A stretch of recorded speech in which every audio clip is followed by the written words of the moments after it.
Good day, everyone. Greetings. Yes, I'll be in touch in the afternoon, and that usually means that something interesting is going on.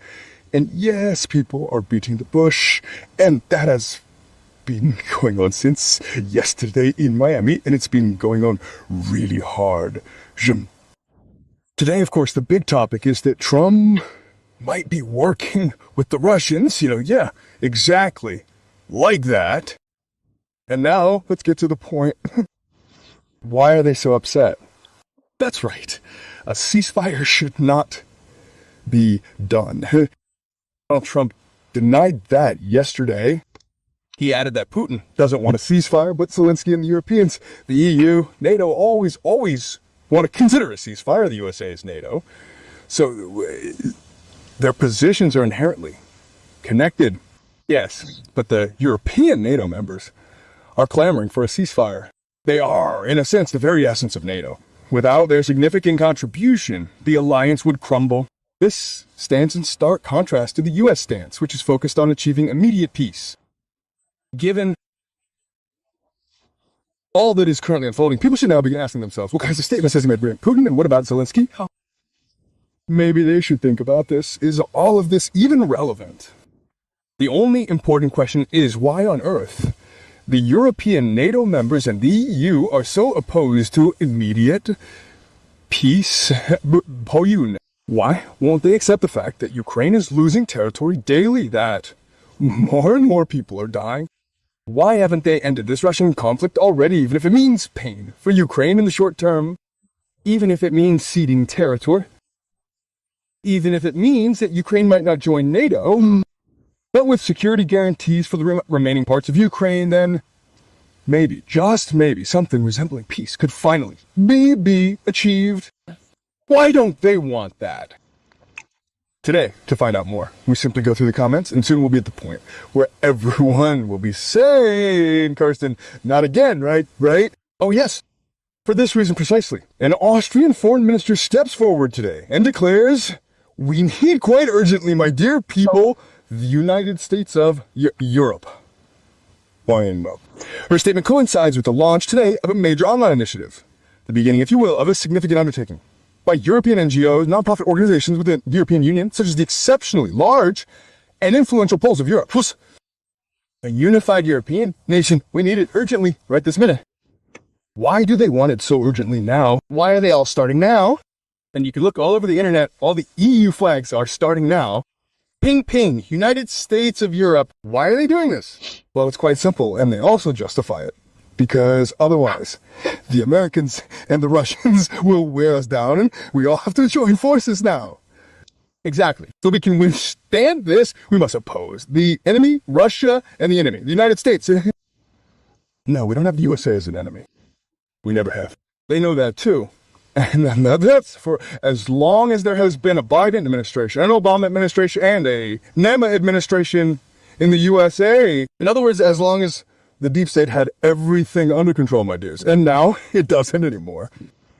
That's the crux of the matter. They don't have it anymore. And they haven't achieved their goal, which was the ceasefire. They desired a lengthy period of ceasefire to permit the holding of elections. Okay, the good man in Ukraine needs 60 days for elections. But those would never have been sensible elections. They had already banned X parties in Ukraine in advance. Yes, party bans, right? A completely democratic event. I already said that this morning.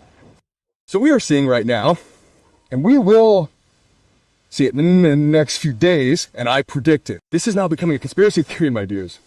And I've been talking about it for 7 years. I have been talking about it for almost 8 years. Soon I will be talking myself into a frenzy. That the aim of the gentleman here in the European Union is the abolition of nation-states, kaboom, it concerns. In other words, the United States of Europe, which one might also call the Federal States of Europe. The intention is to convert the European Union into a state, complete with a constitution. And they even go so far as to say today that if necessary, we would have to do without states like Hungary or Slovakia, but in return, we have to get England on board. If I'm taking a look at the Berlin Group at this moment, if I'm considering this what we might call the coalition of the willing, then who exactly do I notice there? I see Mur. Starmer and Macron. I see them there. Dear people, I see them there. Yeah. If I'm aware that the newly appointed Dutch Prime Minister, the Prime Minister of the Netherlands, recently commented that we require a European equivalent of the US Pentagon, namely a European Defense Ministry within the EU framework. Why do we need a European Ministry of Defense? My next question, let me just reiterate for clarity, is why is there so much talk about the need for a European army? After all, we are in NATO. Decades of cooperation mean our armed forces are closely linked, utterly intertwined in purpose. They train together. They exercise together. They are coordinated with each other. Why do they want a European army now? Why did us stand up 3 weeks ago and say, she wants a European Secret Service? When we have the BND, the French, MI5, MI6, the English, we don't need any that. Ooh. And today, after this incident yesterday in Miami, it becomes clear to you that the Americans and the Russians want a quick peace and want to push it through. And that Zelensky is now basically on the losing track. They're all on the losing side. And if peace arrives quickly, their entire structure will collapse. This is because the European Union's economy is currently experiencing a significant downturn. They are currently running everything down, especially Germany. The claim that we still harbor fear of the Russians will no longer be valid. Because what if the Americans, Russians, and Ukrainians reach a peaceful agreement? Is there still a threat to Europe? No, there is no longer any threat. Will these people make peace? Will the threat from Russia disappear? So how do you then continue to justify the spiral of fear? There is no longer any justification for it. The game would be over.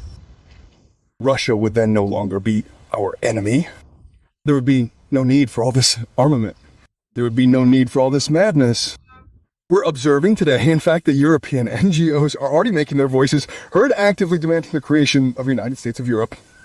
The Austrian foreign minister is going ahead and demanding a United States of Europe. Omid Nuripur, our wonderful Green Vice President of the Bundestag, is now shouting with urgency, we must immediately support Ukraine with everything we have should the American forces withdraw. During the NATO Security Conference, members of the SPD and the Left Party are raising a considerable fuss and shouting, arguing against any increase in representation from what they consider the center of the democratic spectrum. Their reasoning is based on the AfD being allowed to participate in the conference. Dear people, these are incredibly exciting times. Next year, we have the state elections in 2026.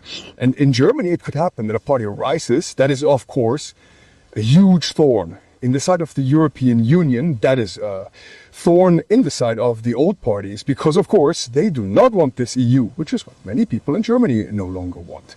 This European Union, which is not a state, which has no legitimacy, which has no constitution, but which places itself above us. And if we had a chancellor who said no, they would not be able to do so. But we do not have a chancellor who says no. We have a Friedrich Merz. And Friedrich Merz is a convinced advocate of the EU. They are all straight. Before the EU, their focus is solely on the EU. They do not have German interests. No, they have European interests. No, not European. EU interests. So in the coming weeks and months, we will experience the following. Either this whole operation will simply vanish without a trace, depending on how quickly geopolitical forces act, possibly quicker than what they desire. Otherwise, we're likely to see a very rapid move toward the United States of Europe in the coming months or even weeks. This is because such a move is the only possible solution for all the established parties here in Germany, and indeed for the EU as a whole. Hello everyone, this is the assertion I'm putting forth here this morning.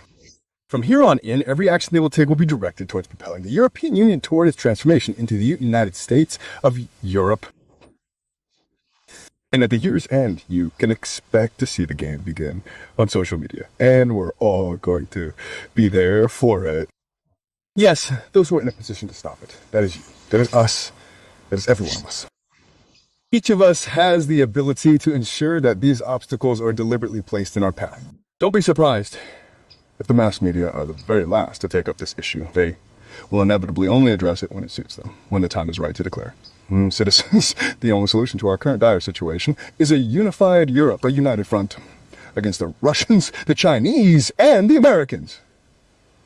The Chinese. Yes, that is exactly how the game will play out. Yes. It is unbelievable. It's totally crazy. It's something I've been saying for years. If one observes carefully, if one pays close attention, if one reads the news reports today, if one browses the social media feeds today, and if one sees the NGOs, clubs, movements, and individuals who are again creating problems outside, then yes, they are hypocrites. Then yes. We could draw a comparison here to Mr. Ploss, who is a member of the CDU. That's a very simple comparison. The young man, Mr. Plus from the CDU, he now stood up and said, "Dear people, this hate is unacceptable anymore, and we have to cut funding to these NGOs now.